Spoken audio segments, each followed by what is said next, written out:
Móveis da razão prática pura. É isso aí, isso aí. Bem, boa noite, galera. Boa noite. Estou aqui com a Erma, no nosso grupo de estudos de filosofia da moral e ética do Genefil, para dar continuidade à leitura coletiva, debate e reflexão da crítica da razão prática. Mas exatamente a Erma já estava falando, né? Terceiro capítulo dos móveis da razão prática pura, que a gente deu uma introdução, né, no nosso encontro passado, na última terça-feira, né? Estávamos aqui, eu e o Carlos. Isso está parecendo virou uma dupla de estudos. Quando não, né, só vem um por vez, aí eu estou sempre aqui, aí virou uma dupla. Eu espero que a galera chegue. Eu sei que é difícil, os nossos encontros nas tardes de domingo eram bem mais movimentados, né? Mas só que dadas as minhas condições aqui em BH, né, vivendo aqui em Belo Horizonte, fazendo mestrado na UFMG, eu preciso trabalhar no final de semana, né? De tal forma que quinta, sexta, sábado, domingo e até mesmo segunda-feira eu trabalho, né? Eu tenho trabalhado feito freelance, e aí quando chega, né? A Erma aqui. Pode falar, Erma, pode ligar o microfone, você está aqui, tá, querida? Sim, né? Mas estamos gravando, né? Continue Não, estou falando, gravando. eu não quero atrapalhar. Não, fica à vontade, pode falar. Ah, é uma verdade, domingo era mais cheio. É porque domingo eu acho que tá todo mundo em casa, né? Ou a galera que não sai, né, acaba meio que vindo participar. E isso talvez fosse dos pontos altos assim do domingo, das vantagens de fazer no domingo, das 17, né, ali até as 19 horas. O Eu horário espero. era bom também, final de tarde, começo de noite. Uhum. A galera que não ia para a igreja vinha para cá. Com certeza. Bem, eu não sei onde é melhor, né? Olha, a gente leu Nietzsche. Olha o quê? A gente leu Nietzsche. Deu link. Nietzsche? Nietzsche? Ah, é. Bem que a gente podia ler a genealogia da moral, alguma coisa assim depois. Ah, eu topo, hein? Até pra gente se limpar do Kant, né? Pelo amor de Deus, ninguém aguenta. O cara metendo transcendental para tudo que é lado aqui, a coisa em si, lei moral, né? Pelo amor de Deus, velho. Uma lei moral atemporal, espacial, né? Que parece que só ele que tem acesso a essa coisa aqui. Eu acho, porque até hoje eu não consegui entender esse movimento dele do pro material pro transcendental. Eu acho que aqui é o contrário, né? Eu acho que é do transcendental para o material que ele tem toda essa coisa aí. Tá vendo? Ó, como que o ser tá perdido. Essa parte aí realmente.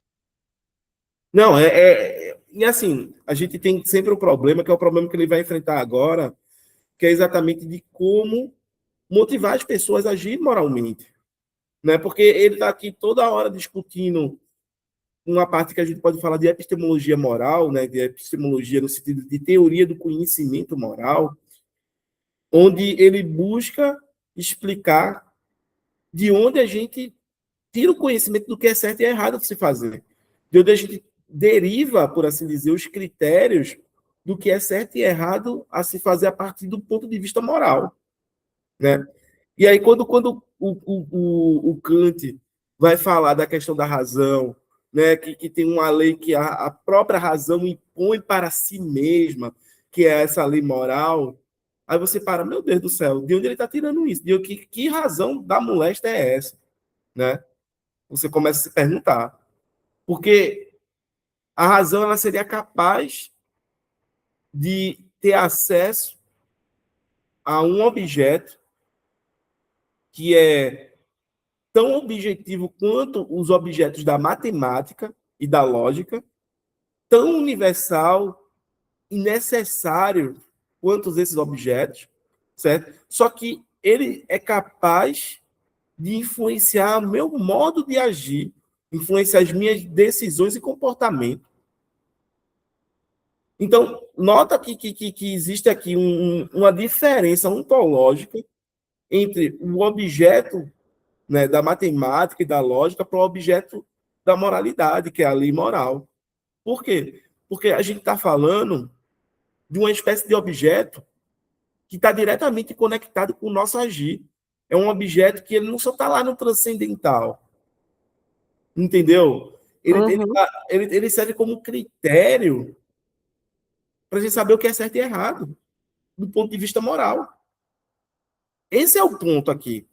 Então, é um grande problema você falar sobre isso, porque esse é um problema de teoria do conhecimento mesmo. Como é que eu alcanço esse objeto? Como é que eu É, tenho como é que acesso eu a ele? sei, né, o que tá certo e o que tá errado, né? Exatamente. De onde está vindo esses critérios, né? Porque é aquela coisa, quando fulano age, tu vai dizer, não, mas fulano agiu bem, fulano agiu errado, agiu, né, certo.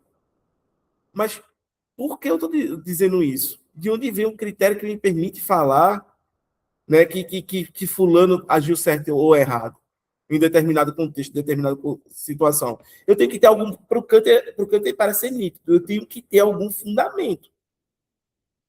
Eu tenho que ter algum critério que está ali, e esse critério ele tem que ser objetivo no sentido de que todo mundo acaba o reconhecendo, todo mundo acaba compreendendo a coisa a partir do mesmo aspecto, do mesma perspectiva. Entende? Uhum. Olha ele aí. Você tá escutando a Babi também? Tem Ela um está gato concordando ladrando com o aqui. Kant, meu Deus. Ela tá. Ela é terrível. Não, mas é todo gato tem uma percepção transcendental, né? Gato. Não, essa daqui. Essa não tem? É do mesmo do dia que tava mandando áudio pra você que ela tava. É a mesma. Ah, desesperada ela. Ai, ai. Não Não, tem mas é. vergonha nenhuma. Oi? Não tem vergonha nenhuma, bichinha. Não, essa daí é boa, é boa. Ah, não, mas assim, tu Mas entende ele esse também não problema? fala que é nato, né? Ele não Oi? fala de onde veio, né? Da onde que vem? Não, aí é que tá. É como se. Sabe qual é o ponto? Se não existisse nenhum ser humano, ainda assim existiriam as leis morais para o Kant. Da mesma forma que se não existisse nenhum ser humano, as leis, os princípios da matemática e da lógica ainda assim existiriam. Porque para ele é como se fosse algo que existe independentemente da compreensão humana e que estrutura a forma do ser humano compreender e experienciar o mundo. O ponto todo é que a gente está agora falando de experiência moral. Então, o modo como eu tenho a experiência moral também vai ser estruturado para o campo através dessa lei moral. Mais do que isso, vai ter uma relação dessa lei moral com a vontade humana. Só que qual é o ponto? A vontade humana não é uma vontade transcendental. É uma vontade que aponta para dentro do mundo.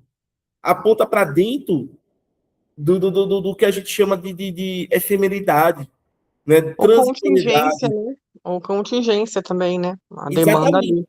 Aponta para dentro do contingente. Contingente que é o quê? O contrário do necessário. A lei moral ela é necessária. Mas o humano ele vive num mundo de contingências. Num mundo onde as coisas acontecem, certo? De forma que a gente necessariamente não sabe dizer como, certo?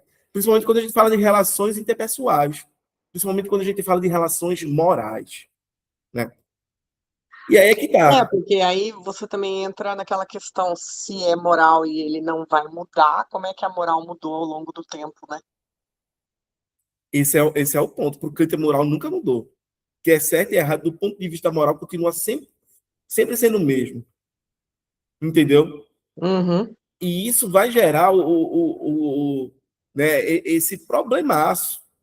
Porque para ele é como né, o que é correto e certo, o critério, a lei moral, está fora do tempo e de espaço. Entendeu? Então, como é que é algo que está fora do tempo e de espaço, é atemporal, espacial, acaba influenciando de forma determinante essa vontade que, se ela não está dentro do tempo e do espaço, ela está no limite ali do mundo, dos dois mundos, do mundo, né, transcendental e do mundo, por assim dizer, fenomenológico, do mundo que a gente tem a experiência, né? Então, esse é o ponto aqui.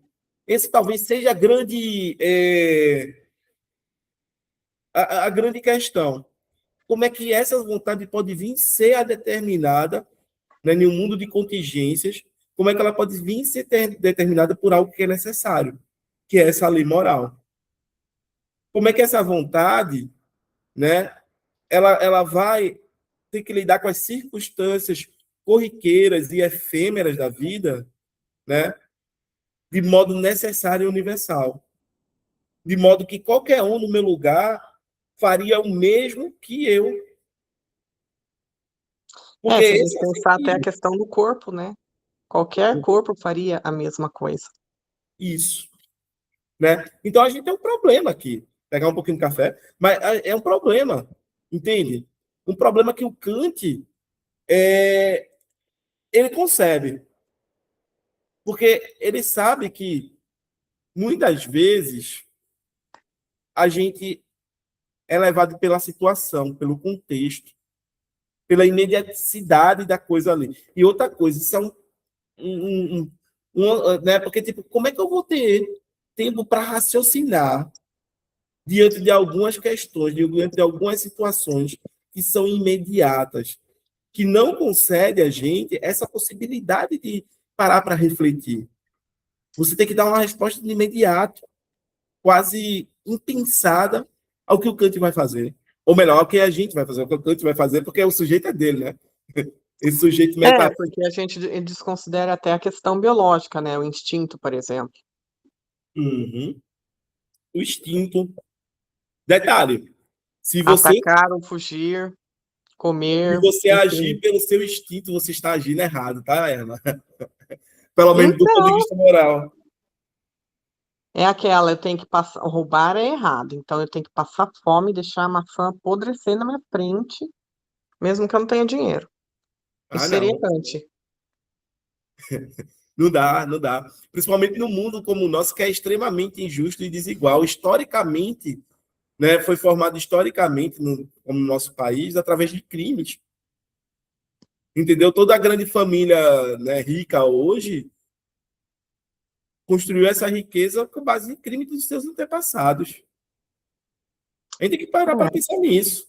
Entendeu? As 20 Uhum. maiores famílias, né, mais ricas, mais influentes famílias do país são descendentes de escravocratas. O que significa que a riqueza delas foi produzida na época da escravidão, nos quase 400 anos de escravidão. Fora os outros crimes que foram cometidos para conservar essa riqueza. Como é que é isso? Um mundo completamente injusto, historicamente, e aí o canto diz, não, olha, mas tem um imperativo categórico aí, tem a lei moral, pô, relaxa. Exato, e aí não era para acontecer isso, né? Né? Não é? Se a gente for pensar no. E aí, Kant, como é que aconteceu isso? Ou eles A não tinham saída, moral, então.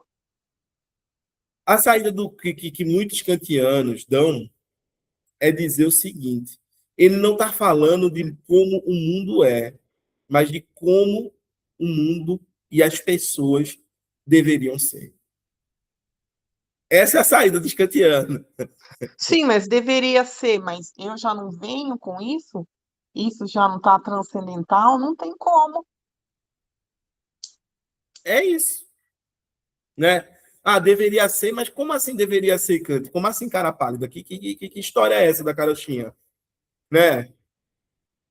Porque vamos parar para pensar, pelo amor de Deus, entendeu? Que o Kant, com essa coisa de dever ser, ele está criando uma ética idealizada. Ele está criando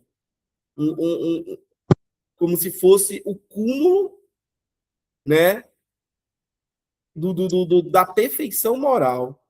Ou Mas seja, o dever ser não acaba entrando em contradição com a própria transcendência? Porque, teoricamente, isso era para estar acessível para todo mundo? Ele é atemporal, ahistórico, enfim? porque aí é que tá. Mas nós não somos sujeitos, ou nós não somos, por assim dizer, atemporais, ahistóricos. Nós estamos dentro do mundo. Mas, de alguma forma, né, pela nossa racionalidade, a gente consegue ter o acesso a essa lei que é atemporal, a histórica, né? E por a gente Perfeito. ter esse Nossa, é acesso, tão Platão isso, né? é. Não tem É por como isso que olhar, tipo, não tem muita, Platão. muita gente vai acusar o Kant de ser platônico, Isso é Platão, velho. Tu tá colocando a coisa lá no mundo das ideias do Platão, né? Uhum. Dizendo que elas têm uma E eu realidade vou em no si, máximo chegar perto. Eu não vou e aí nunca a chegar gente, perto. pelo exercício do nosso intelecto, né, da nossa inteligência, consegue ter acesso a essas ideias, consegue ter acesso, né, ao que é a coisa em si, por assim dizer. Embora o Kant nunca vai dizer que a gente tem acesso à coisa em si, tá? A lei moral a Uhum. gente tem acesso, a gente tem acesso à representação dessa lei moral. E aí essa representação da lei moral seria o imperativo categórico, porque ele se reapresenta para mim, a lei moral, em forma de imperativo, dizendo, né, que eu devo ou não devo fazer, entendeu? E daí eu formular a minha máxima, que seria o meu princípio, o princípio subjetivo da ação, em conformidade com esse imperativo, que seria o princípio objetivo da ação. Entende? Então, a minha máxima, né, o que eu acho correto, por assim dizer, o que vai ser minha diretriz, o meu critério do que é certo e errado do ponto de vista moral, para que ele venha ter valor moral, tem que estar de acordo com esse imperativo categórico. Compreende? Sim, mas é que não adianta, né? Você pensa, se é um imperativo categórico, deveria todo mundo ser, mas todo mundo não é. Esse é o ponto. Mas é o que ele vai dizer, mas todo mundo não é porque está se deixando ser guiado pelos instintos, pelos desejos, pela efemeridade das ações. Não está se deixando guiar, por exemplo, pelo que é correto moral, de fato.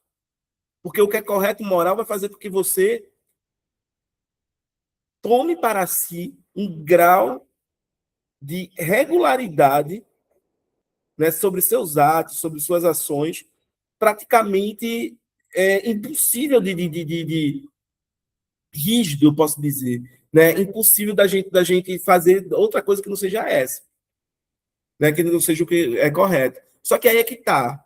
Só que aqui no final, ó, nesse último parágrafo aqui, ó, o essencial de toda determinação da vontade pela lei moral consiste em ela ser, enquanto vontade livre, determinada meramente pela lei. Por conseguinte, não apenas sem a cooperação dos impulsos sensíveis, mas mesmo com rejeição a todos eles, Tu estás em aonde? prejuízo de todas as inclinações. É bem onde você está no mouse, isso daí. Aqui, beleza, essa partezinha aqui no final, né? É, O essencial de toda determinação da vontade da lei moral consiste em ela ser, enquanto vontade livre, determinada meramente pela lei. Por conseguinte, não apenas sem a cooperação dos impulsos sensíveis, mas mesmo com rejeição de todos eles, em prejuízo de todas as inclinações. Você, na medida em que elas poderiam ser contrárias àquela lei. Esse é o ponto. Se os meus impulsos, traduzindo, eu nego todo o instinto, então, toda a parte sensível. se for contra a lei, se for contra o que é correto do ponto de vista moral, você tem que negar. Então, Sabe o viu? que Eu fico sem comer a maçã. Era isso que eu estava querendo dizer. é essa coisa? Tu tá ali morrendo de fome, E eu mas fico sem roubar é comer a errado, maçã porque roubar é errado.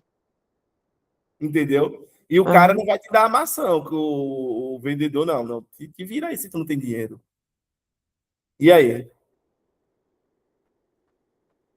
Como é que Mas fica? aí, pelo Kant, o cara não deveria me dar maçã?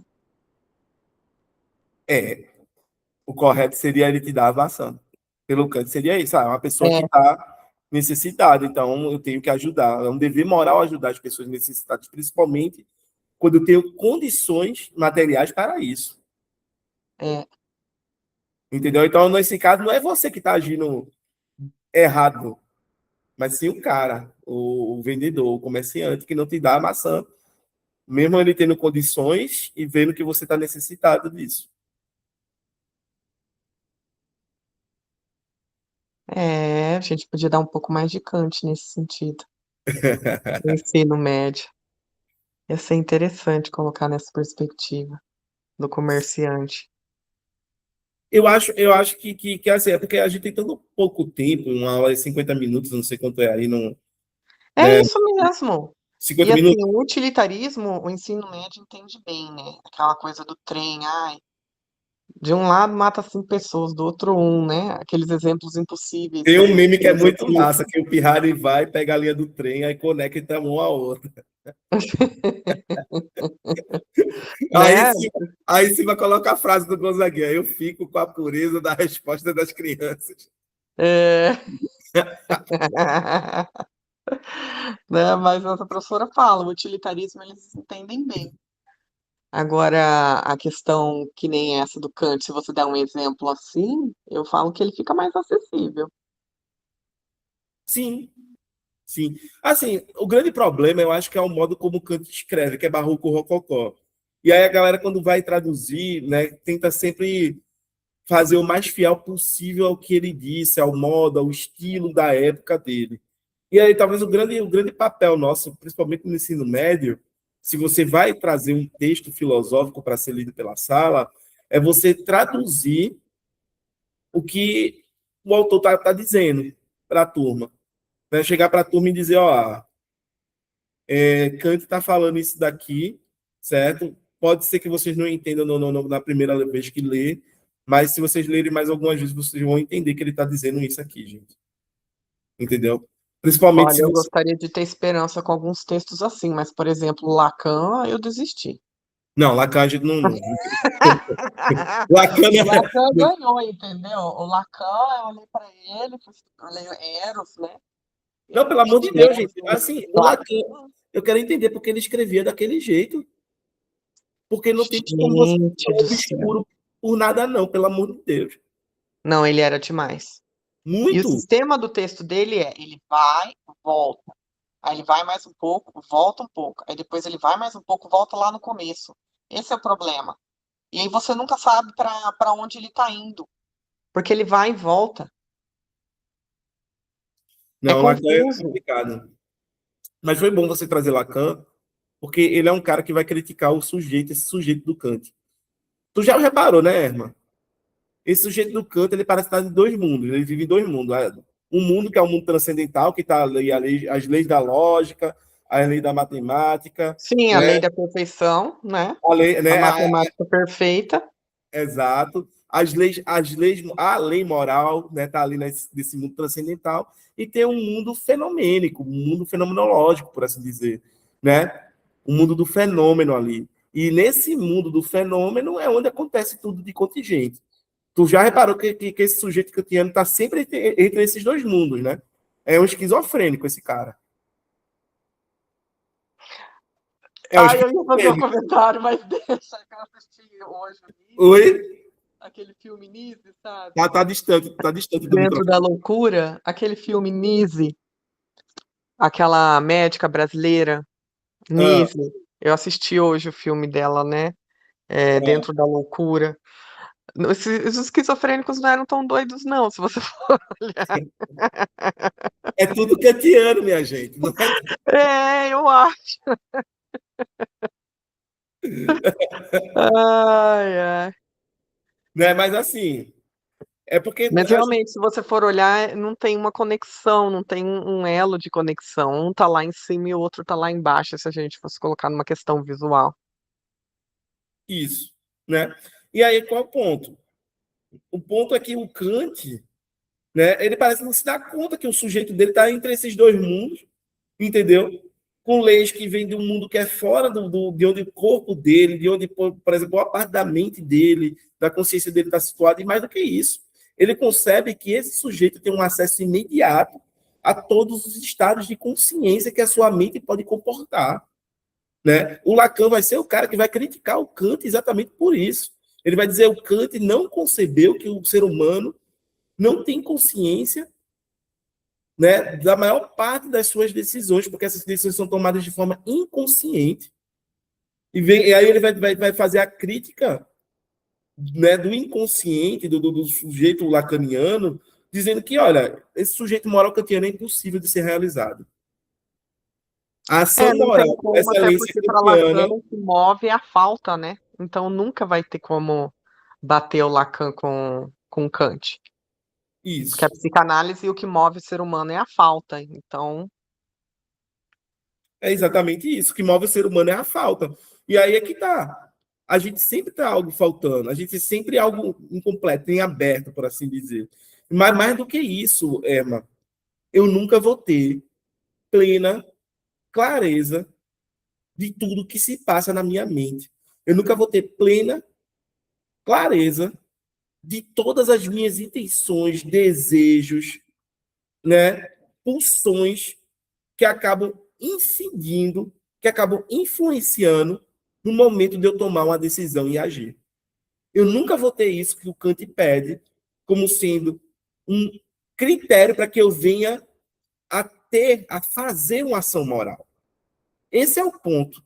E o Lacan é o cara que percebe isso e diz: olha aqui, o inconsciente impossibilita, né, o exercício da moral kantiana.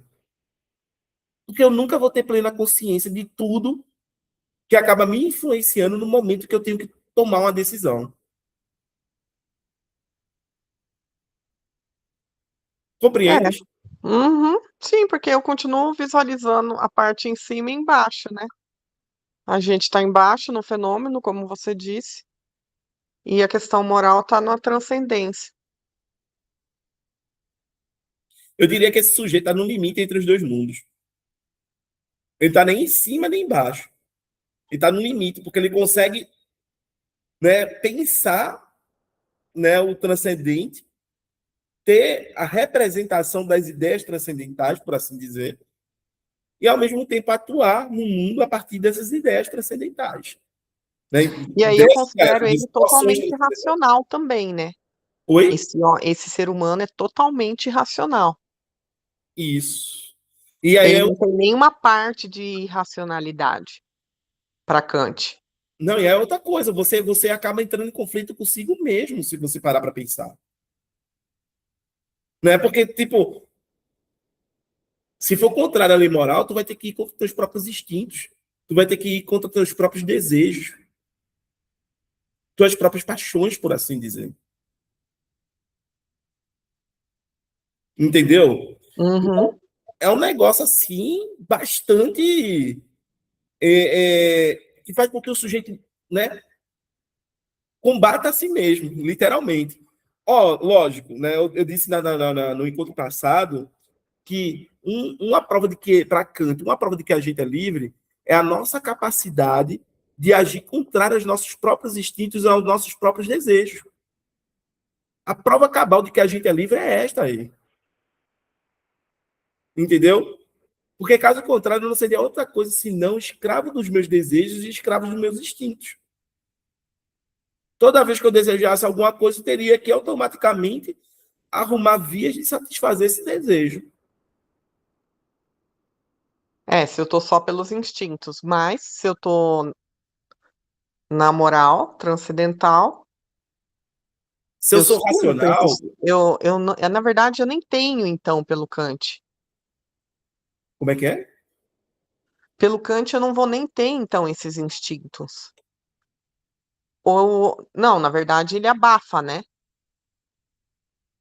Ele, ó, você tá aqui num fenômeno, você tem esse instinto, mas no transcendental você consegue seguir essa moral. Então seria suprimir mesmo. Isso. Seria o caso que você suprime, você acaba, né, fazendo o que o psicanalista vai é, vai dizer que é a origem de toda neurose, é a origem de tudo, né? Entendeu? Que é a origem de toda a nossa todo o nosso problema, que é você simplesmente reprimir determinados desejos, determinadas pulsões, né? Por conta da moralidade, por conta dos aspectos morais. Então, tipo, eu tenho desejos sexuais, porque por Freud é isso, né? Tenho desejos sexuais, mas eu tenho que reprimir por conta da sociedade em volta, né? E aí isso vai acabar gerando uma série de neuroses, uma série de problemas psicológicos mais tarde, que vão, né, influenciar e vão me adoecer.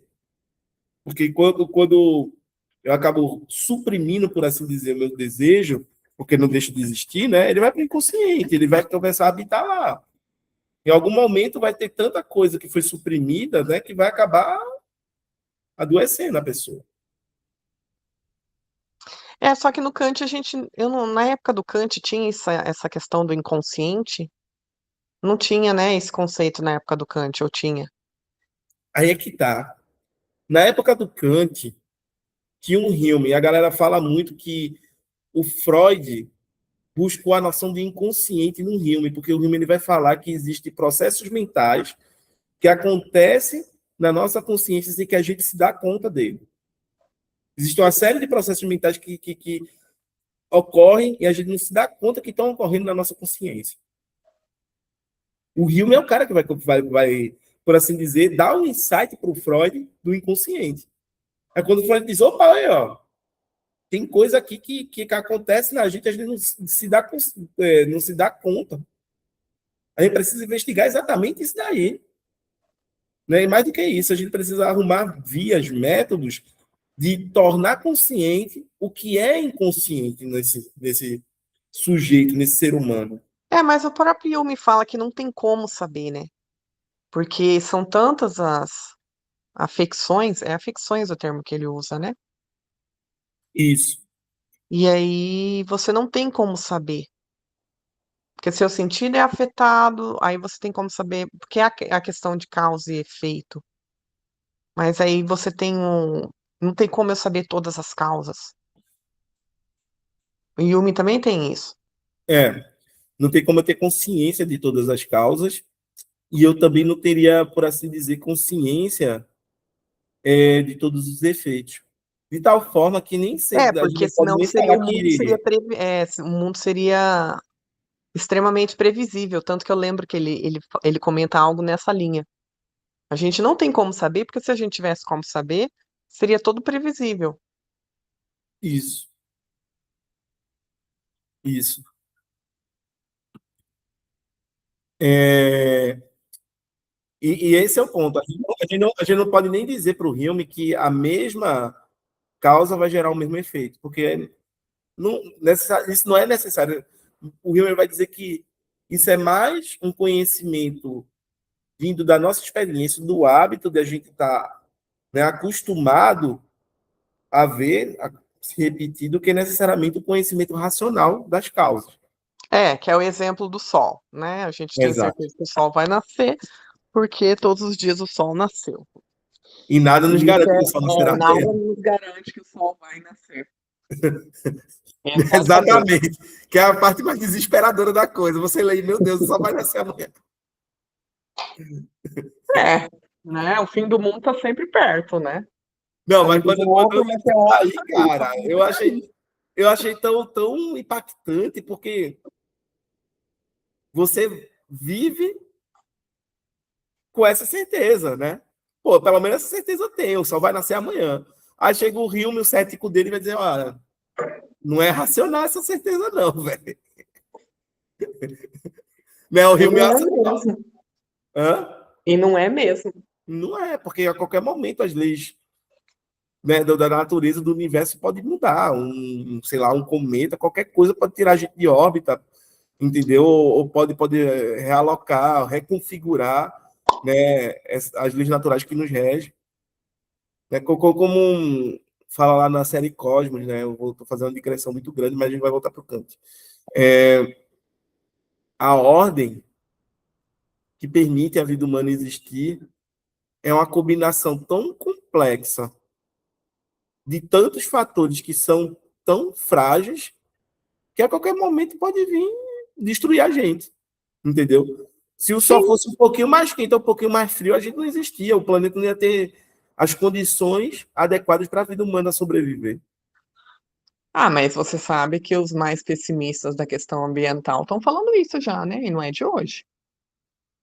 Uhum. Olha o Guilherme aí, ó. Eu não disse que o povo ia chegar? Isso aí. Né? Então, são coisas assim, entendeu? Uh, eu autorizei a entrada dele, mas não entrou. Acho que ainda está chegando aí. Enfim, Ou a então, internet também. Aqui a pode ser. internet dá uma flutuada também, viu? Por isso que às vezes fica Isso. longe o som e tal. Ah, eu pensava que era tu, porque, tipo, pode se afastar do microfone, sei lá. Enfim. O ponto todo.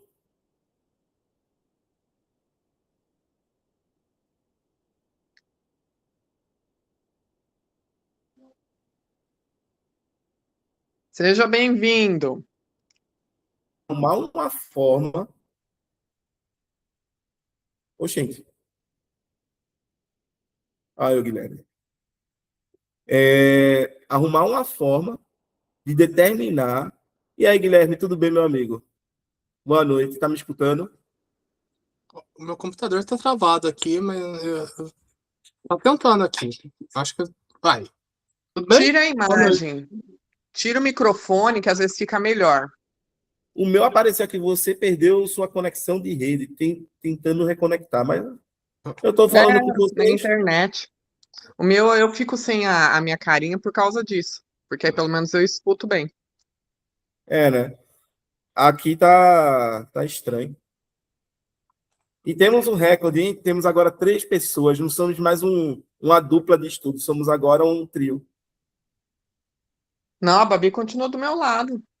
Tem Ah, 4. somos um quarteto, somos um quarteto. Ah, deixa eu ver se a Babi aparece. Cadê ela? Cadê você, Babi? Dá um oi aqui. Ah, ela Mas tá olha afim, que não. Ela estava bandida, não quer dar escutando. oi de jeito nenhum. Ela foi para a Jola. Não quer dar oi. Lidona Ó, ela, tô do lidona. lado, ó. Firme e forte. Mas ela é defensora do canto, você viu, né?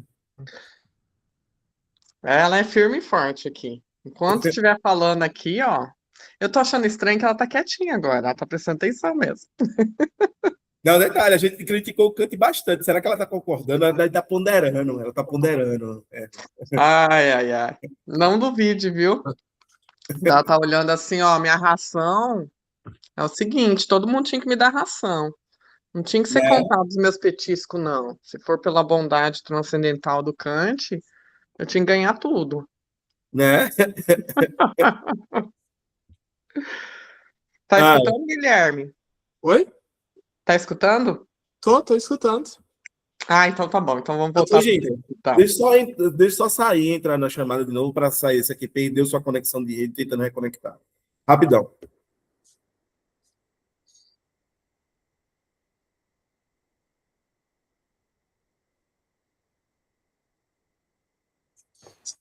Vocês estão lendo o Kant ainda? Estamos sim, estamos no terceiro capítulo da primeira parte da crítica da razão prática. Ah, não, perfeito.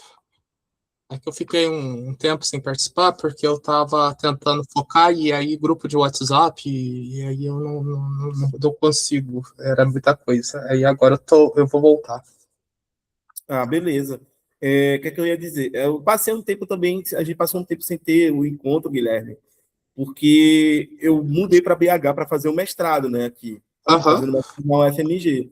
E aí eu cheguei aqui, fiquei em terceiro para poder receber a bolsa. Quando foi na hora de conferir lá, né, no sistema, a bolsa a mim, disseram que o meu CPF estava bloqueado para receber bolsa de mestrado. E aí eu fiquei sem bolsa. Que isso? E aí eu tô tendo que me virar, eu tô tendo que trabalhar, né, o final de semana todo, assim, tipo quinta, sexta, sábado e domingo, eu tô trabalhando para poder ter dinheiro, pagar as contas aqui e terminar o mestrado, entendeu? Cara, é assim, eu passei por isso, cara. É foda, mano. Assim, É foda, eu tô fazendo freelance, eu não consegui aula ainda aqui, tô correndo atrás, vou ver se eu consigo algumas aulas, porque pelo menos eu não vou me lascar como eu tô me lascando, eu trabalho. Tem noite que eu trabalho 9 horas, 10 horas, entendeu? Para receber R$ 120, R$ 130. nossa, é muito É pouco, surreal. cara. É, E não paga nem a sua entendeu? passagem, provavelmente, né? Eu não sei se aí o ônibus é de graça, não sei, né? Não, não, o ônibus não é de graça, não. O ponto é que eu consegui alguns locais, um local aqui, que eu vou e volto andando. Hum, É próximo aqui em Belo Horizonte. E aí, por ser próximo, né, eu vou, volto andando e consigo economizar esse dinheiro de passagem. Mas se tivesse que pagar a passagem, era o quê? Era 6,25 a passagem.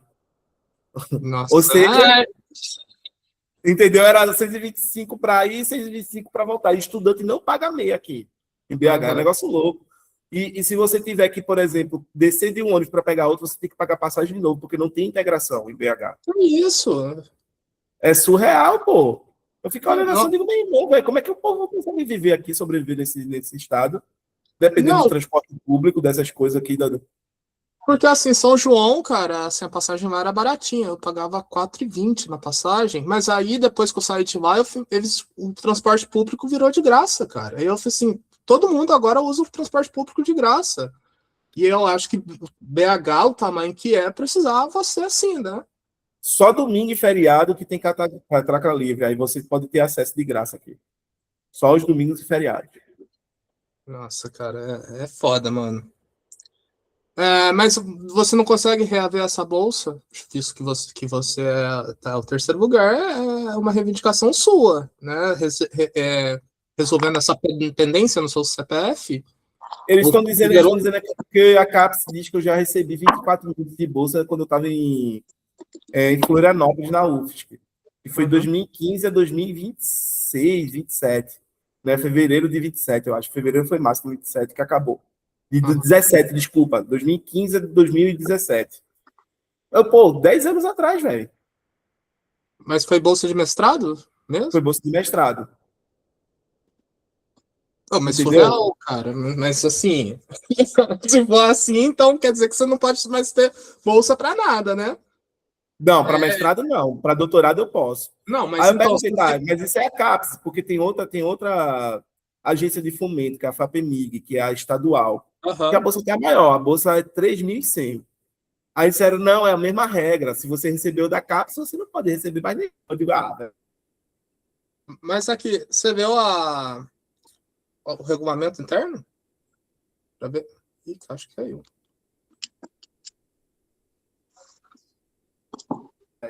vocês estão me escutando, gente? Estamos sim.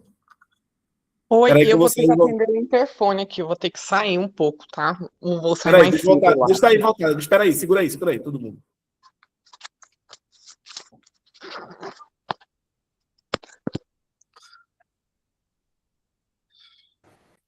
Oi, então aí? Pronto. Aí, né, é punk, velho. Eu não terminei ela porque eu simplesmente sofri racismo institucional. Se eu tivesse condições, né, condições minimamente, né, básicas de produzir uma dissertação, eu tinha terminado. Mas é um argumento muito simples. O racismo consegue afetar Vini Júnior, que é um cara, né, trilionário lá no Real Madrid, que tem um staff de mais de 30 pessoas, muito bem preparados ali para lidar, para ajudá-lo, para auxiliar. Aí o racismo não vai afetar Erison vivendo sozinho, sem amigos, sem família, né? Em Florianópolis, enfim, com um bocado de gente que beira o nazismo ali, com valores neonazistas. Pelo amor de Deus. Entendeu? Não, quando a estrutura é contra, é muito difícil. É Surreal, muito surreal. difícil, né? Aí eu me pergunto se a CAPES ela concordaria com isso. Com isso que tu está Mas aí concordando. você pensa mais uma coisa, já que a gente vai botar lenha na fogueira. Mulher, indígena e pobre no Mato Grosso do Sul. Fudeu, velho. Aham. Gente, eu vou Não, ter que sair, tá? Uma boa noite. Brigadão. Vou ter que você volta, atender. não? Não, não vou poder voltar, não. Poxa. Mas termina com o Guilherme. Tá, Terça que a vem gente eu tô de termina, a gente volta. termina. Mas valeu aí, Erma. Obrigado por ter aparecido. Obrigada, viu? Cheiro no Tocou aqui, coração, eu vou ter que querida. atender aqui. Tchau, Vai, tchau. vai. Cuida da Babi aí. Ô, Mas, Erickson, enfim. se você quiser também, né? Porque assim, a Irma que está acompanhando todos os encontros, e eu voltei agora, se você também não precisa fazer sala por minha causa, não, né? Também Não. respeito da Irma. Não, sem problema, Guilherme. É só porque, assim, a gente tava até debatendo a questão aqui do Kant, né, a respeito sobre essa questão né, do sujeito kantiano, e a gente estava transitando numa série de questões mesmo aqui, raciocinando. A gente não leu nenhum desses parágrafos, os dois primeiros parágrafos, foi para o terceiro aqui, né, que é o essencial de toda determinação da vontade pela lei moral consiste em ela ser, enquanto vontade livre, determinada meramente pela lei. Por conseguinte, não apenas sem a cooperação dos impulsos sensíveis, mas mesmo com rejeição de todos eles, em prejuízo, né? Espera aí que está tapando aqui, em prejuízo de todas as inclinações, né? Na medida em que elas poderiam ser contrárias àquela lei. E aí a gente estava falando, né? Estava questionando aqui, porque para o Kant, o que define você ser livre mesmo é a sua capacidade de agir de forma contrária aos seus sentimentos, aos seus instintos, às suas pulsões. Uhum. Que vai você ser livre é exatamente a capacidade de você dizer não a uma parte sua, né? Eu que, se eu não me engano, tu é da psicologia também, né, Guilherme? Eu me lembro disso. E aí tu vai me ajudar, porque o Lacan é o cara que vai fazer a crítica a esse sujeito kantiano. Né? Primeiramente, porque ele é um sujeito esquizofrênico, ele está entre dois mundos. Né? Um mundo onde está lá as leis transcendentais, né? As leis da matemática, da lógica, a lei moral, e outro mundo que seria um mundo fenomeno, né? Um mundo do fenômeno, um mundo onde as coisas são efêmeras, são fugazes, né? Então, ele é um sujeito que está entre esses dois mundos, ele é meio que esquizofrênico, vive entre dois mundos, esse cara. Segunda coisa é que as leis que vêm do mundo, dessa parte transcendental, o mundo nomênico, elas sempre acabam se representando para esse sujeito, seja por forma esquemática, né, por ver, como é lá na crítica da razão pura, a imaginação agindo pelo esquematismo, ou aqui, né, que seria a parte que não é esquema, tem um outro nome que o Kant dá aqui para a imaginação, né, trazer essa lei moral, e ela vai ser representada enquanto imperativo para nós, os imperativos categóricos. Né? Uhum. E aí é que tá, o imperativo categórico ele vai ser um critério para que a gente saiba o que é moralmente correto e o que é moralmente errado. Uhum. Né? Só que aí é que tá, você pensa, vou agir conforme o imperativo categórico. Não, você vai agir conforme a sua máxima. Então é isso, a gente tem máximas, né, que são os princípios subjetivos, o que cada sujeito vai ter para si. Né? Então, princípio subjetivo e princípio objetivo da ação. Né? O princípio subjetivo é a máxima, e essa máxima só vai ter valor moral na medida que ela está de acordo com o imperativo categórico, que seria o princípio objetivo da ação. Né? Então, essas são as coisas aqui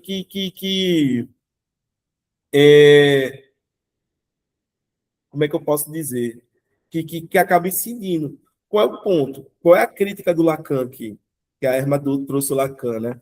É que o Lacan vai dizer, olha, conforme o inconsciente, né, que a gente tem, nenhum sujeito vai ter plena consciência ou plena clareza de todos os fatores que acabaram incidindo sobre ele no momento da tomada de ação, no momento de decidir qualquer coisa. A gente não vai ter plena consciência de tudo. Por quê? Porque a gente sabe que a maior parte das nossas decisões são tomadas de forma inconsciente. Uhum. Né? É a crítica, ou talvez seja a crítica suprema do Lacan ao Kant e ao sujeito kantiano, porque ele mostra a inviabilidade da ação moral do Kant, dizendo que a gente teria que ser um sujeito diferente de quem a gente é para poder ser capaz de agir moralmente como Kant está dizendo aí, como Kant está colocando. Compreende, Guilherme? Uhum. Entendeu? Então, Uhum. essa seria a crítica central aqui do Lacan, que talvez detonasse talvez detona todo o sistema kantiano. E diz, o Kant talvez o maior problema não é nem motivar o sujeito a agir moralmente. O problema é você demonstrar que a gente tem plena consciência de todos os, né, fatores que acabam incidindo sobre a gente no momento que a gente vai decidir e agir. Uhum. Eu não sei até que ponto, né, pode se é um debate mais fechado, né, mas ao Kant ou se é mais aberto, né, mas aí eu acho que tem uma distinção que é muito válida, né, sobre o que conta, né, mesmo como ação, né. Porque se eu, por exemplo, tenho vou usar um termo mais chulo, né? Uma ereção, eu não tenho controle disso em mim, né? Ou, por exemplo, eu tenho um ataque, né, epilético, né? Eu não tenho controle. Então, né, isso daí são movimentos involuntários que eu vou estar tendo, logo eu não tenho controle disso, né? Então, eu acho que a crítica, né, psicanalítica em relação ao sujeito kantiano, ela tem um recorte bastante específico dentro daquilo que a gente delimita como ação. Se a gente compreender que a ação é tudo aquilo que eu penso antes de agir, né, com clareza, assim, não com total clareza, né, mas que eu penso assim, olha, agora eu quero, né, estudar e fazer um mestrado, né, então eu estou deliberando sobre isso e eu consigo ter uma clareza sobre esse raciocínio que eu estou tendo. Logo, apesar de ter esses impulsos, né, que me afeta de forma inconsciente, eu ainda tenho uma regência consciente sobre aquilo que eu faço, né? Então, assim, eu acredito que a crítica psicanalítica tem assim, um recorte bastante específico até que ponto que ela atinge o sujeito kantiano. Não sei se faz sentido para você. Sim, para mim ela é muito bem fundamentada. O Lacan, primeiramente, ele não é um ingênuo, né? Pelo contrário, o Lacan, ele desde jovem era tido como um monstro. Uhum. Né? A galera ficava impressionada com ele, tipo, meu irmão, quem é esse cara aqui? Né? E o segundo ponto é um domínio, né, sobre o que o Kant disse, que permite ele alcançar exatamente o ponto central da coisa. Quer dizer, olha, tu está tomando como pressuposto que a gente tem plena clareza de todos os, né, de tudo que que acontece no interior da nossa mente, da nossa consciência. O Kant está pressupondo isso. Isso está na base da teoria moral kantiana.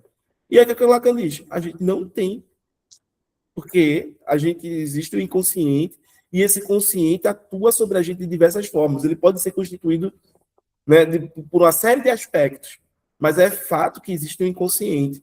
E o segundo ponto, que assim também está dentro da crítica lacaniana, é que esse sujeito kantiano, por acabar reprimindo, né, desejos, reprimindo, como é que se diz, instintos, pulsões, ele vai gerar neuroses, ele vai gerar alguém que vai adoecer. Uhum. Entendeu? Ou seja, é uma moral que coloca o sujeito em conflito consigo mesmo. Por quê? Porque eu, para ser uma pessoa moral, para ter uma ação moral, eu tenho que suprimir uma parte minha, que é a parte dos afetos, é a parte dos desejos, é a parte emocional, a parte instintiva. Uhum. Certo? E aí a gente sabe, isso quando você suprime, ele não desaparece. Ele vai para algum canto. Ele vai para o teu inconsciente. Em algum momento, ele vai emergir desse inconsciente de alguma forma.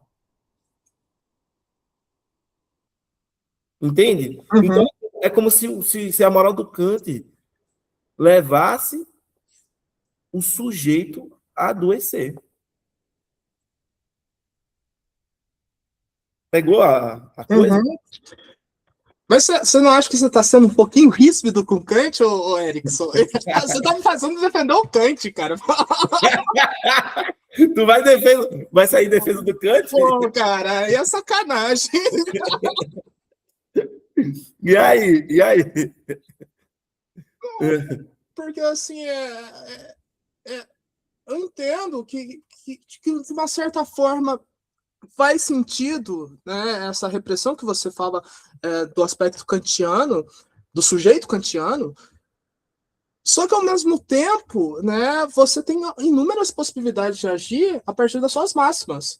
Né? O imperativo categórico, né, ela é a regra máxima, a regra, né, que todas as máximas precisam estar vinculados a ela, mas você ainda consegue formular máximas de acordo, né, de uma forma que ainda talvez você conseguisse suprimir algum dos seus impulsos ou desejos, né? Por exemplo,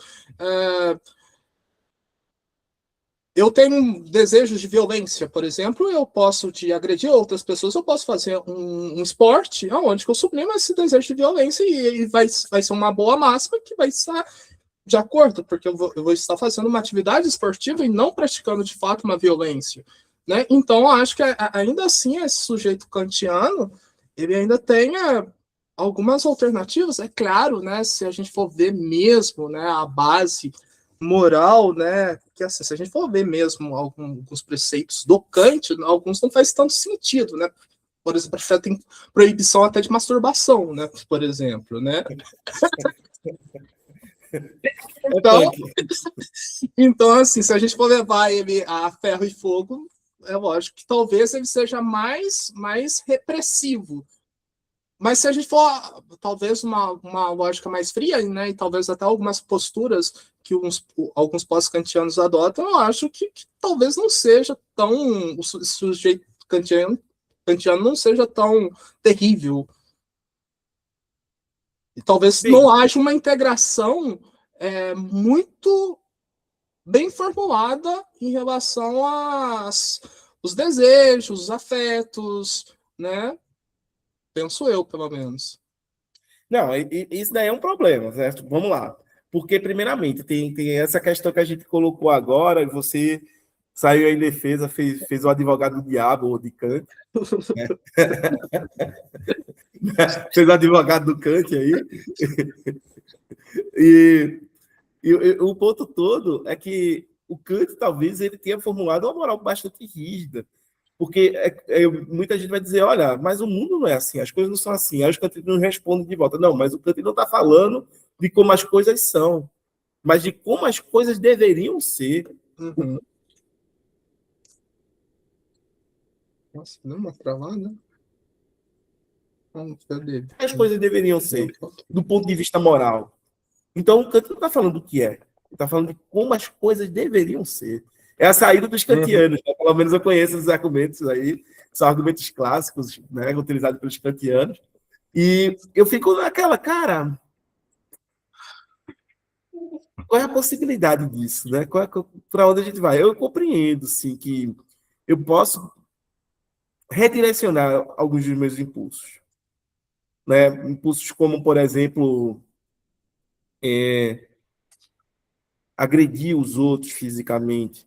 Né? Eu posso vir praticar um esporte com isso, entendeu? Para poder educar esse impulso, para poder, né, liberar ele de outra forma. Concebo total isso daí, não tem nenhum problema nisso, certo? O problema todo se dá, por exemplo, como você já colocou aí, a questão da masturbação, a questão de outros impulsos que necessariamente você não está prejudicando alguém. Uhum.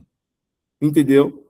E muitas vezes você nem está se prejudicando, porque o Kant é aquele cara, se você estiver sozinho no planeta, você ainda seria um sujeito moral, porque você teria deveres moral para consigo mesmo. Uhum. Né? A moral para ele necessariamente não é um aspecto social.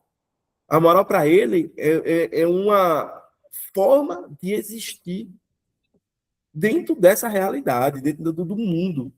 De tal forma que se né, eu estivesse sozinho, sei lá, em Marte, eu ainda assim seria um sujeito moral. Né? Então, essas coisas do Kant faz com que a gente pense, pô, será mesmo, velho? Né? Pelo menos a gente começa a se perguntar, será mesmo que eu teria né, deveres morais para conseguir? É o que vai dizer, tem. Você teria dever de conservar sua própria vida, você teria dever de desenvolver seus próprios talentos, suas próprias capacidades, você teria o dever de cuidar de si. Né? O Kant ele argumentaria nessa linha aqui. Entendeu? Mas aí é aquela coisa. Será que ele sai da crítica do Lacan? Olha, eu assim, eu acredito que sim. Eu acho que o Kant puro não. O Kant puro não, mas eu acho que os pós-kantianos, eu acho que eles dão argumentação bastante robustas em relação a esse sujeito cartesiano, esse sujeito lacaniano, né? Eu acho que o Kant puro não, né? A forma, até mesmo moralista que ele formula, né? Se a gente pegar, por exemplo, né, alguns kantianos, né, quando você fala assim, deveres morais, né? Só que esses deveres morais a gente pode sim entender como autolegislar, né? Você ter um conjunto de impulsos, desejos conflitantes, estabelecer leis para esses desejos, para que eles não gerem, né, um estado de conflito psíquico, por exemplo. Né? Então, essa autolegislação, né, também seria um dever moral, porque você está se legislando internamente, né, impondo deveres a você de forma a se organizar de forma interna. Então, eu acho que, de uma certa forma, eu acho que dá uma boa resposta para os lacanianos. Não sei, eu acho que teria que ser um lacaniano mais bem raiz, assim, para. O que você pensa?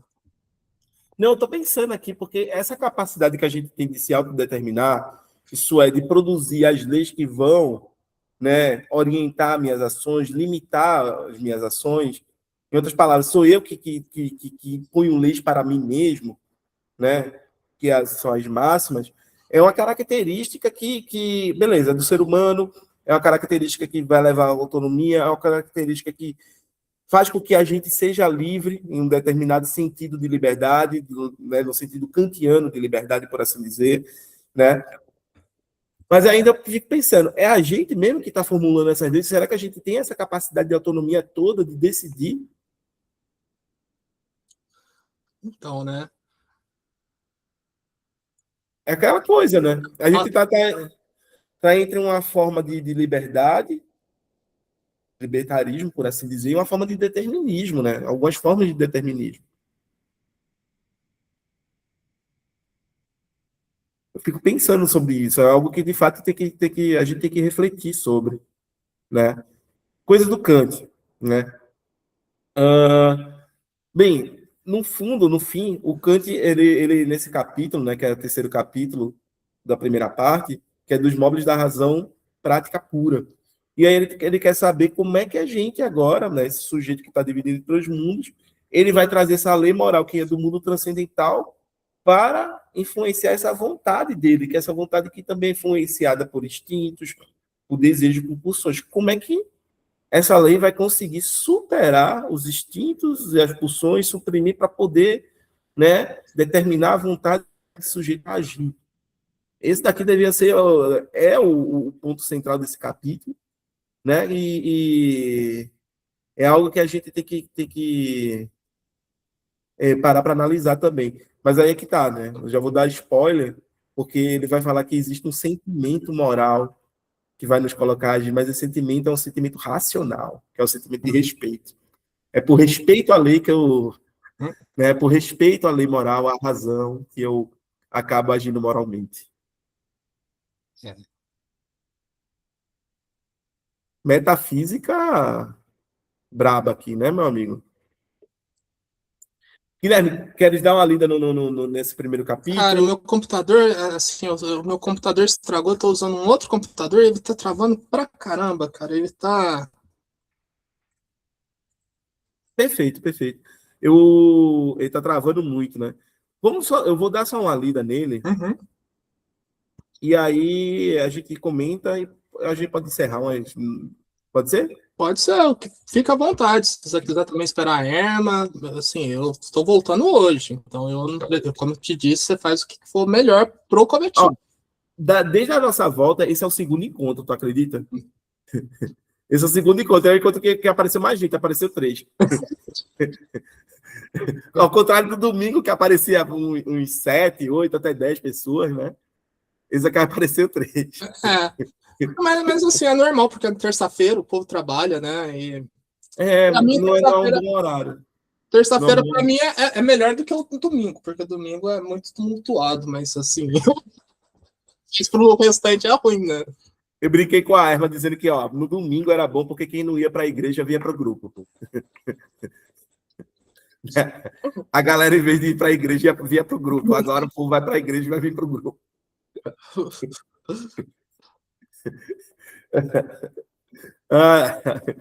A arma começou a rir. Enfim. Bem, vamos lá. Vamos dar o início. Espera aí, eu vi alguma coisa aqui. Travou também o seu? Não, não, é porque eu cliquei aqui no programa e eu acho que foi para uma forma de leitura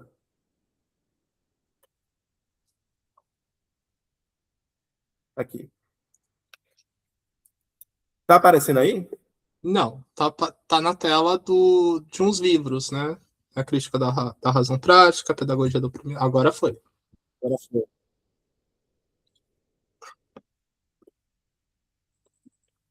Aqui. Vamos lá, vamos. Tá na tela, né? Uhum. Vamos lá. O essencial de todo o valor moral das ações consiste em a lei moral determinar imediatamente a vontade. Eu adoro quando ele fala essas coisas assim, imediatamente, ou seja, sem a mediação de nada, né? É uma determinação direta, é uma atuação direta sobre a vontade. Se a determinação da vontade acontece conforme a lei moral, mas somente por meio de um sentimento, seja de qual espécie for, que tenha de ser pressuposto para que a lei moral se torne um fundamento de determinação suficiente para a vontade, não sendo por conseguinte pela própria lei. Então, a ação conterá certamente legalidade, mas não moralidade. Não é? Esse é um ponto que o Kant está dizendo o seguinte: se tem alguma coisa que não é se tem alguma coisa que não é a própria lei determinando a vontade, ou que serve de intermediário entre a lei e a vontade, essa ação ela pode até ser, né, ter aparência de moralidade, ela pode até ser legal, né, do ponto de vista jurídico, mas ela não vai ser moral necessariamente, Uhum. né? Ela pode ter aparência de moralidade, mas porque ela não é moral? Porque o que está motivando você a agir moralmente não é a própria lei, não é a própria razão. É outra coisa, é uma coisa diferente. Então, é como se você tivesse agido moralmente por mera contingência, por mero acaso. Né? Uhum. Foi uma coincidência você agir moralmente, porque o que lhe motivou não foi, por assim dizer, um motivo moral. Né? Uhum. Continuando aqui. Agora, se entendemos por móvel a letra, a nome, que eu não sei como se escreve ou como se lê isso, porque parece latim, o fundamento subjetivo de determinação da vontade de um ser, né? Cuja razão não é, já devido à natureza desse ser, necessariamente conforme a lei objetiva. Então, segue-se disso, primeiramente, que não se pode, de modo algum, atribuir móveis à vontade divina, e que o móvel da razão humana e da vontade de todo ser racional criado nunca pode ser outro senão a lei moral, e, portanto, que o fundamento objetivo de determinação tem sempre e exclusivamente de ser ao mesmo tempo o fundamento de determinação subjetivamente suficiente da ação. Se esta não deve seguir Ué, apenas a seguida da lei, fechou, viu? seu espírito. Oi? Fechou o arquivo, Oxente, sozinho. sozinho. Eu pensei que ia Ih, voltar e eu fiquei esperando para ver se ia dar uma pausa, mas não voltou. oxente, não é possível compartilhar sua tela. Estão nos sabotando. De novo? Deixa eu ver aqui.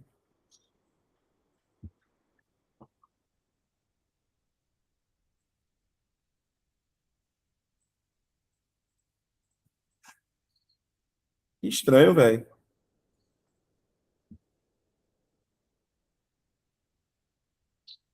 O Erickson, eu não tenho uma leitura propriamente do Kant, né? Então, você falou uma coisa, né, anteriormente, né, que foi assim: se outro motivo é, faz com que eu haja que não deriva, né, de uma lei moral, então essa ação pode ser até legal, mas ela não seria é, moralmente, né, correta. O Kant ele trabalha com a questão de um endosso reflexivo, ou seja, todas as ações elas precisam serem endossadas pela minha reflexão, ser...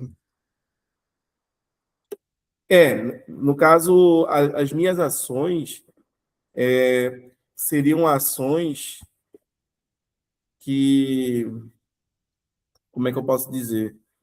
Que elas têm que passar pelo crivo da racionalidade, da lei moral, e tem que ser motivada por essa própria lei. Uhum, Entendeu? Se, por uhum, exemplo, o motivo que me fez agir corretamente foi um impulso de amor, foi um impulso de ódio ou de qualquer coisa do gênero, certo? E essa ação, ela pode até ter aparência de moralidade, uhum, mas ela não é por excelência moral para o Kant. perfeito. Entendeu? Uhum, Então, para pensar, sei lá, né, eu acabo ajudando, né, uma pessoa que estava lá em risco e tudo mais. Aí tu diz, nossa, né, foi um ato heróico, um ato moral e tudo mais. Aí tu descobre, né, que a pessoa que eu ajudei é a mulher que eu amo, por exemplo. uhum, Eu não fiz porque era correto, eu fiz porque eu amo aquela pessoa. Talvez eu nunca tivesse colocado minha vida em risco, né, se eu não amasse aquela mulher, entende? uhum. Então é meio que por aí. Tá, então vamos usar o mesmo exemplo no caso que você coloca, né, tem uma pessoa, né, que em risco, você de forma... Guilherme, me dá só um segundo, eu vou sair e entrar na chamada de novo. Beleza. Rapidão, sai não. Tá.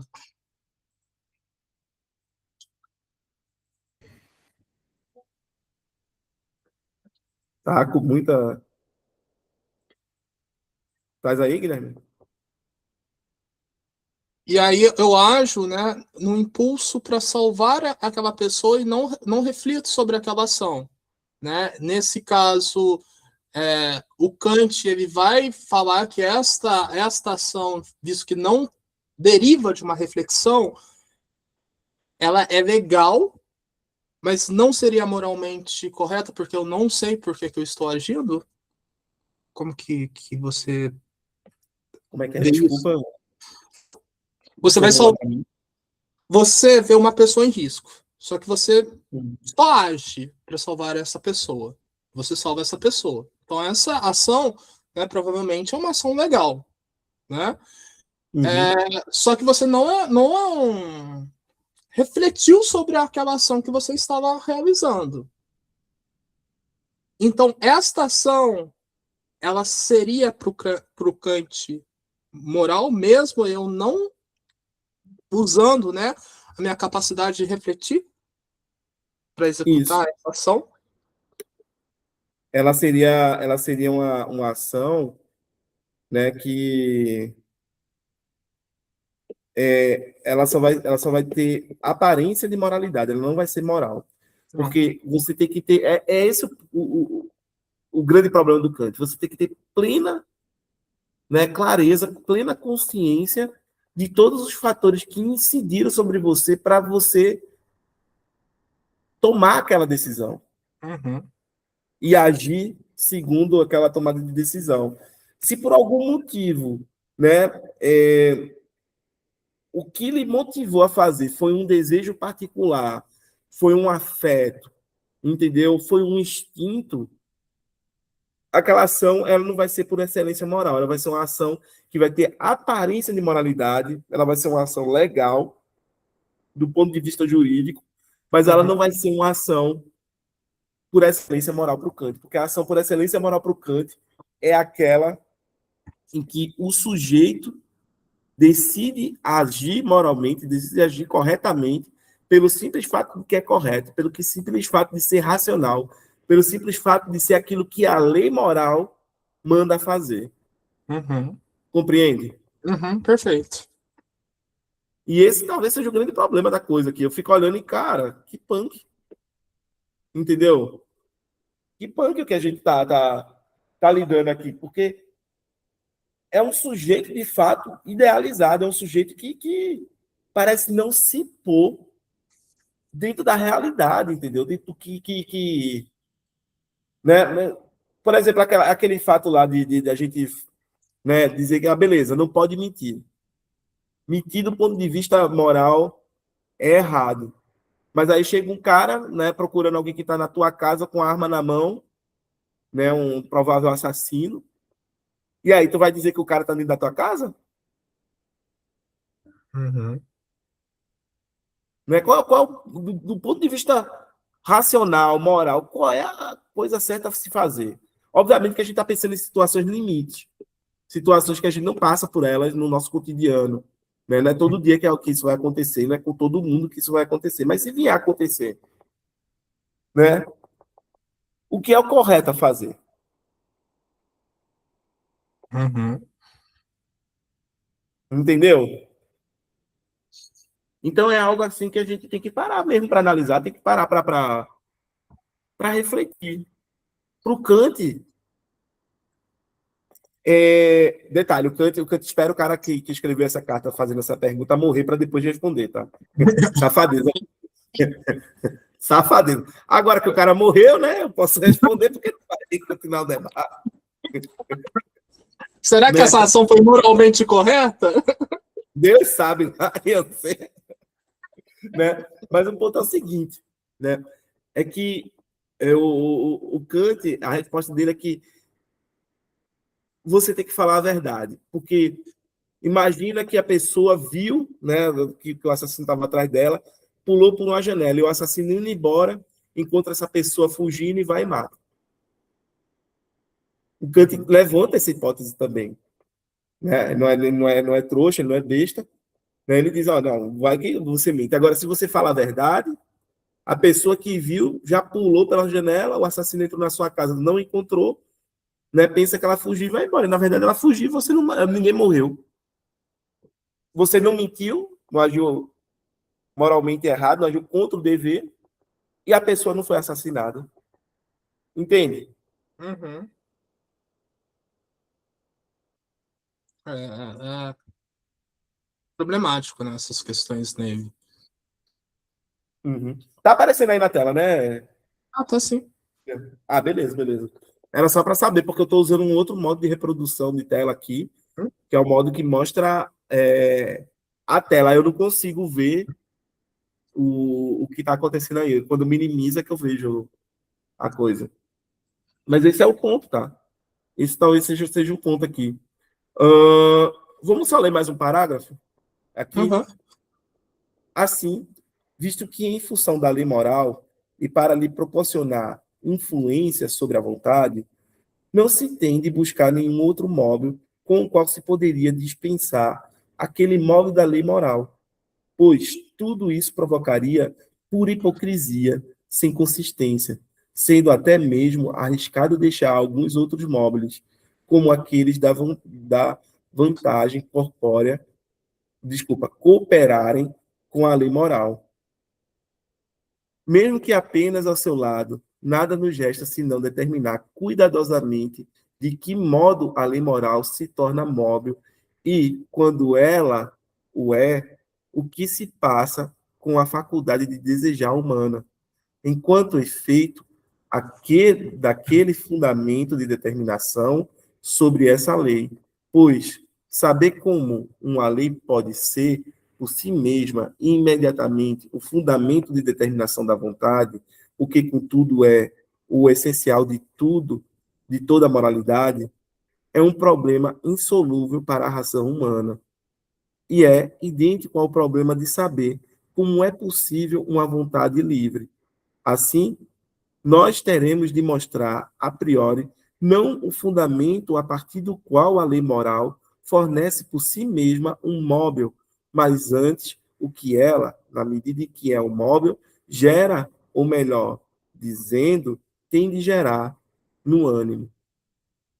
Vê só, né? Ele está dizendo que a lei vai produzir a motivação, né? Porque o ponto todo aqui, traduzindo para os nossos termos, né, para o nosso contexto, é dizer, beleza, eu sei que isso é o moral, né, é o correto.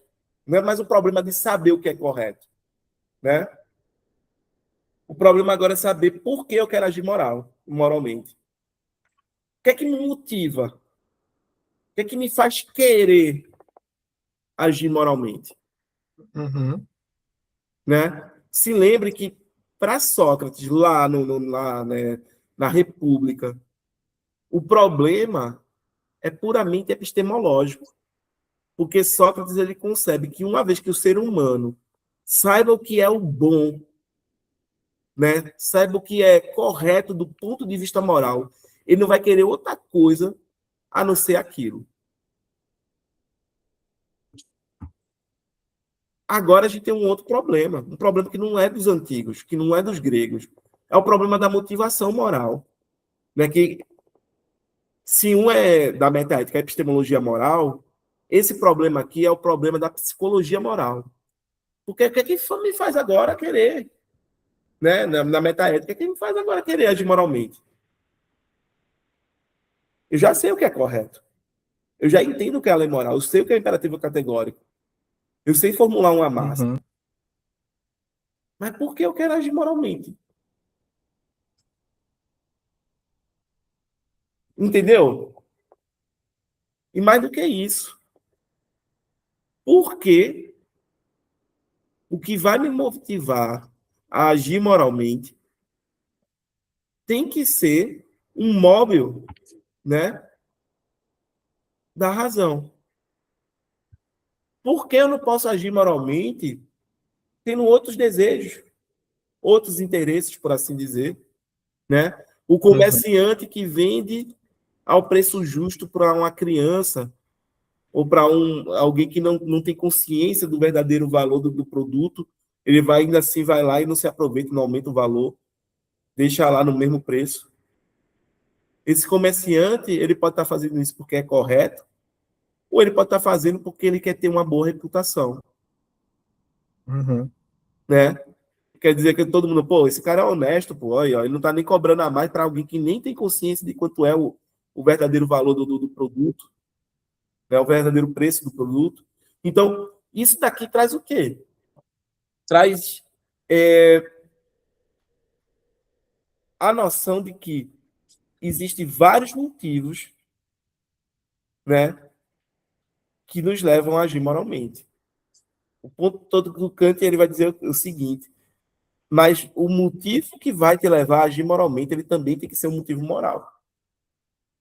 Uhum. Ou seja, se o comerciante faz isso porque ele quer ter uma boa reputação, uma reputação de pessoa honesta, ele fez uma ação que tem aparência de moralidade, mas ela não é moral.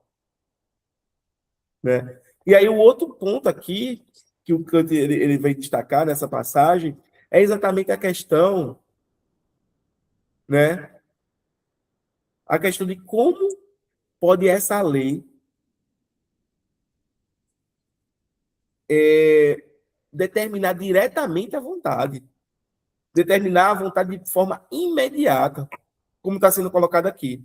Lembre-se, se tiver um intermediário, né, não é moral, é outra coisa. Se o cara faz porque, né, eu quero ter uma boa reputação, não é moral. Então, como é que essa lei vai, né, ela pode determinar, ela pode gerar um móvel que vai determinar a razão, a vontade, essa faculdade de desejar, como ele coloca aqui, né? Faculdade de desejar humana, né? Como é que é isso? Entendeu? Como é que essa coisa vai se dar? Então, são coisas que ficam aqui abertas para a gente refletir, né? E retomar, porque esse terceiro parágrafo aqui a gente já leu com a Erma, porque ela já pulou diretamente para cá, né? E aí a gente pode retomar na próxima semana. Eu acho que o Guilherme vai poder participar, Guilherme e Erma, eu espero que a galera chegue e a gente possa fazer os nossos encontros todas as terças-feiras à noite, das 20 às 22 horas ali. Não, perfeito. Perfeito. Só agradecer então, tá? A tia, a Erma, a Babi, que é a gata da Erma, né? Só tenho a agradecer a vocês pela presença e pela participação. Eu acho que deu um bom debate, né? A gente trouxe Lacan, a gente falou um pouco do Hume, Uhum. agora falou um pouco do Sócrates. né? Leu 3 parágrafos aqui. Uhum. Acho que a gente teve um bom debate aí. Queres falar alguma coisa, Guilherme, para encerrar? Não, não. Só para. Eu gosto do grupo porque eu exercito a minha cabeça e sempre tenho boas ideias depois que eu venho para cá. Aí eu só vim mesmo só para exercitar a cabeça. Traz insights, né, meu querido? Traz É. insights. Eu sou, assim, eu consigo fazer sozinho, tá? Eu consigo ler sozinho, etc. Mas eu tenho que dizer que quando você debate, quando você argumenta, né, quando você vai lá expor ideias, porque o ponto todo né, muitas vezes a gente lê e tem que expor o que está naquele parágrafo. É um Uhum. exercício cognitivo e pedagógico também, em certa medida, que acaba estimulando a gente a aprender mais, né? É aquela coisa, nossa, quando eu explico, eu entendo melhor aquilo que eu já sei, né? Ou aquilo que eu acabei de aprender, né? Acaba meio que auxiliando no nosso próprio processo de ensino e aprendizagem. E eu acho isso daí fascinante, eu acho extraordinário, diga-se de passagem, tá? Eu acho que no meu caso, né, como que eu tenho um movimento introspectivo, né, muito grande, eu consigo pensar muito bem sozinho, mas eu não consigo expor as minhas ideias de forma clara Uhum. e objetiva. Então, acho que o exercício para mim é mais essa questão, tá? As ideias de forma pública, né? Assim, para aluno é diferente porque a gente não trabalha com o mesmo grau de complexidade, né? E quando a gente vai trabalhar nesses graus de complexidades, acaba sendo mais difícil, né? Sim, sim.